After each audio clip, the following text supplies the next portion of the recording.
नमस्कार दोस्तों, आज की कहानी है तंदूर कांड। आपने अभी तक लाश ठिकाने लगाने के बहुत से तरीके देखे होंगे, लेकिन ये तरीका आपका दिल दहला देगा। चलिए आते हैं दिल्ली की तरफ। दिल्ली युवा कांग्रेस के अध्यक्ष सुनील शर्मा। सुनील शर्मा के साथ में ही एक कांग्रेस नेता जो नैना साहनी। नैना साहनी और सुनील शर्मा की बहुत अच्छी मित्रता थी। धीरे धीरे ये रिश्ता प्यार में बदल जाता है। कुछ दिन प्यार होता है, प्यार इतना परवान चढ़ता है कि ये दोनों लोग आपस में शादी कर लेते हैं।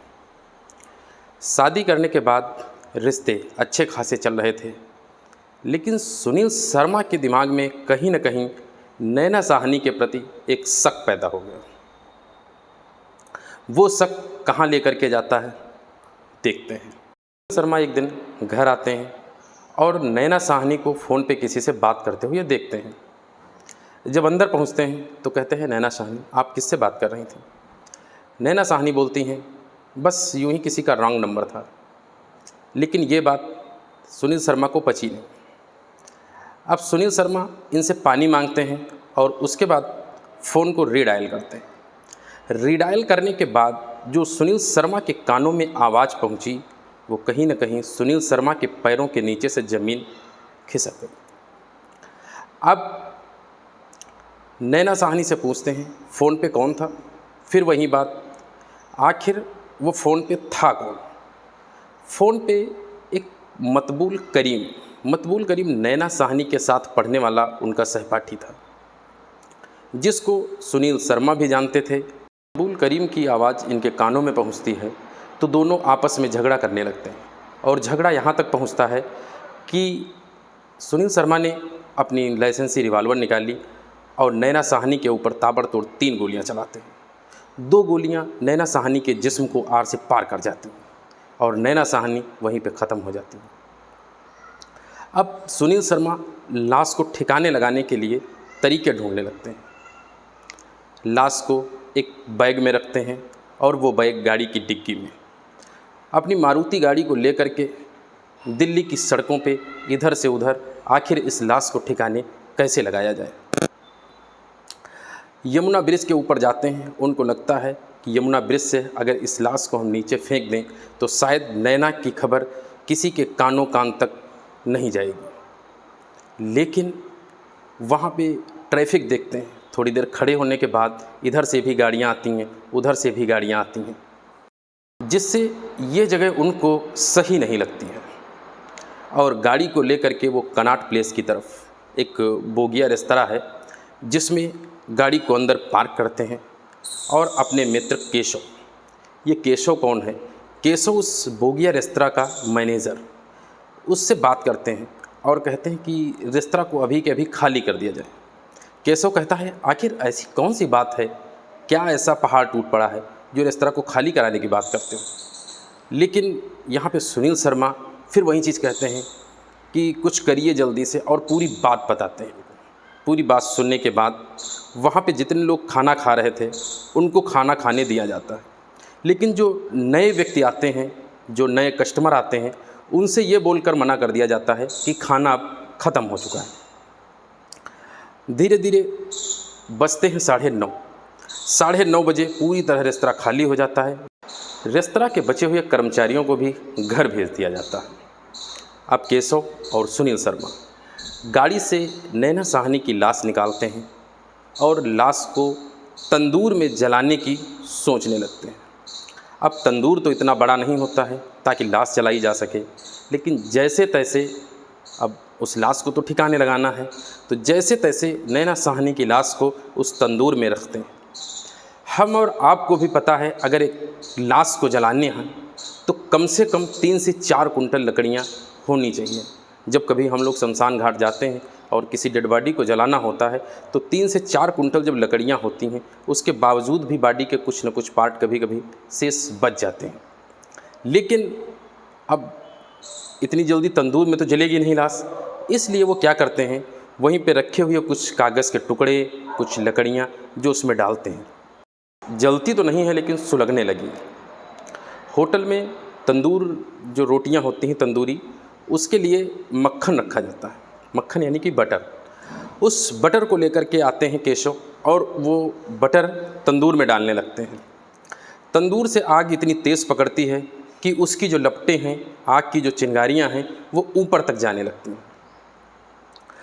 ये ऊपर तक जब लौ जाती हैं तो बाहर एक सब्जी बेच रही महिला ने ये चीज़ें देखी, उसको लगता है कि कहीं ना कहीं इस रेस्तरां में आग लग गई है और वो ज़ोर ज़ोर से चिल्लाने लगती है। वहाँ पर टहल रहे सुरक्षाकर्मी जो कि कांस्टेबल होते हैं, वो तुरंत दौड़ कर रेस्तरां पहुँचता है।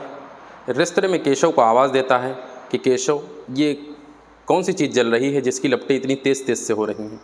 केशव उनको जैसे तैसे समझाता है और कहता है कि कुछ पुरानी चीज़ें थीं, उनको मैं जला रहा हूँ। लेकिन जब वो उसकी नज़र तंदूर की तरफ पड़ती है तो उसको कुछ न कुछ बॉडी के पार्ट दिखाई देते हैं। उसको लगता है कुछ न कुछ दाल में काला है। वो बाहर जा कर के पुलिस को फ़ोन करता है और सारी पुलिस आती है जो कि देखती है, लेकिन तब तक केशव को पकड़ लिया जाता है और वहाँ से सुनील शर्मा फ़रार हो जाता है। इस नैना साहनी की लाश को कस्टडी में लेती है और उसको 100 ग्राम में रखवा देती है। ये बात इधर मतबूल करीम को पता चलती है। मतबूल करीम को शक होता है और वो दौड़कर 100 ग्राम में पहुंचता है। डेड बॉडी को देखता है और एक रिंग के कारण, रिंग नैना साहनी जो पहनती थी उसको देखता है और उसको पता चलता है ये लाश नैना साहनी की है। अभी तक ये बात किसी को पता नहीं थी ये डेड बॉडी किसकी है। दूसरे राज्य से सुनील शर्मा को दिल्ली की पुलिस गिरफ्तार करती है और दिल्ली लेकर आती है।